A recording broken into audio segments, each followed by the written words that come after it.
Hello! Hey, I'm back in my chair. You know, it's late, I'm tired. Oh, yeah, I'm finishing up this Widmer Brothers Brrr, and here's the last of it here. And I was just kind of going to the same point that I finished off that last video with.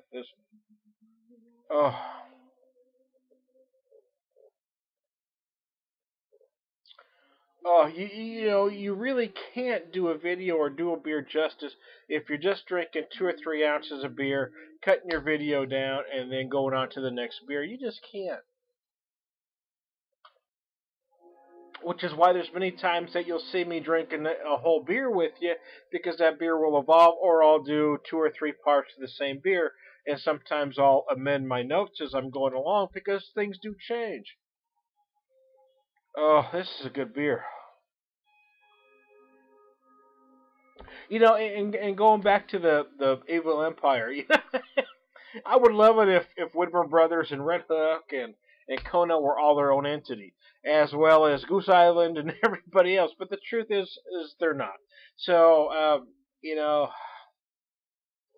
yeah, buy small when you can. Sometimes you just can't, and sometimes you just don't know who's small anymore and who isn't. It's really hard to tell. Some of these guys got swallowed up, and you didn't even know what happened. Uh, there's a ton of neighborhood breweries when I get up into St. Louis.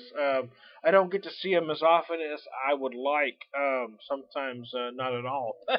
But there's a lot of them there, and that's kind of what I like about it. One of them that I talk about a lot is Civil Life, and I'm a guy that loves big, huge brews, lots of flavor.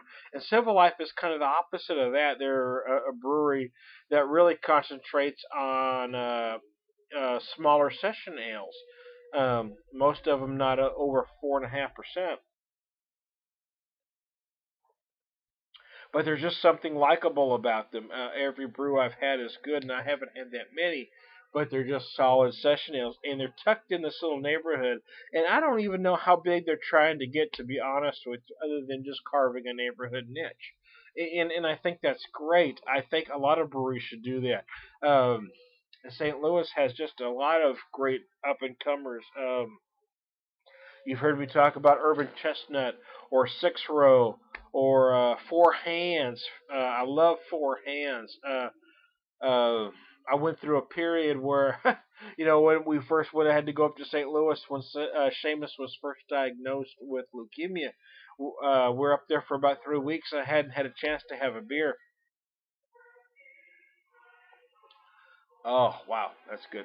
And Seamus's godparents came up to see him, and uh, we're in an area called the Central West End there, and there's a little place Seamus's godfather Chris and I could walk to called the Wildflower, and they had this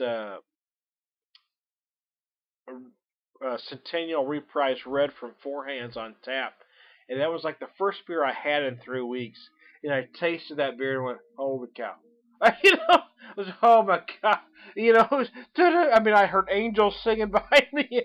I mean, it was just that good. And sometimes it is a moment, right? I've had that beer since then, and it's a great beer. I love it to death. But it was that moment when I went, oh wow. I mean, I could have. There were other beers on tap there. They've got like 6 on tap, not a lot, but there were a couple others that I recognized.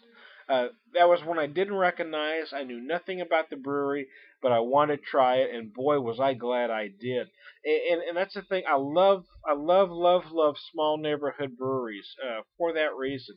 Do things that Civil Life, Forehand, Six Row, do things that are different. Oh, it would be great if all these breweries made affordable beer. They don't always do that. So, sometimes these guys think they're worth more money than they are. But, make it affordable for the masses, man. Ooh, but hey, I'm drinking a Widmer Brothers Brrr. This is a fine beer. It stays fine. I'm sorry that the proceeds go to the evil empire, but it's a damn good beer.